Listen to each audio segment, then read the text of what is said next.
আমরা আজকে Pulsar new model বাইকে ফুয়েল কক ইনস্টল করব। তো এই ভিডিও থেকে আপনারা দেখবেন যে পালসার বাইকে আপনারা কিভাবে ফুয়েল কক ইনস্টল করবেন। প্রথমে আমি কেটে নিলাম এসি লাইনের পাইপটা।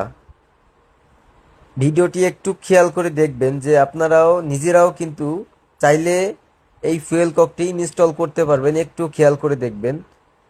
প্রতিটা বাইকেই কিন্তু বর্তমান যুগে ওভারহুল হইতেছে, দামি তেল পড়ে যাচ্ছে। দেখেন, আমি কিন্তু এসি লাইনের পাইপটা দুই ভাগে ভাগ করে মাঝখানের টিটা ব্যবহার করলাম। এই সাদা পাইপটা ঢুকাবো হচ্ছে এই ফুয়েল ককের যে মাঝখানের যে লাইনটা, ওই লাইনটায়। তেলের পাইপটাও হচ্ছে দুই ভাগে ভাগ করে নিলাম, যাতে আমি ফুয়েল ককের দুই প্রান্তে দুইটা লাগাইতে পারি। প্রথম প্রান্তে এইটা লাগাবেন, আর এরপরে হচ্ছে এসি লাইনের যে পাইপটা, ওই পাইপটা হচ্ছে ফুয়েল কক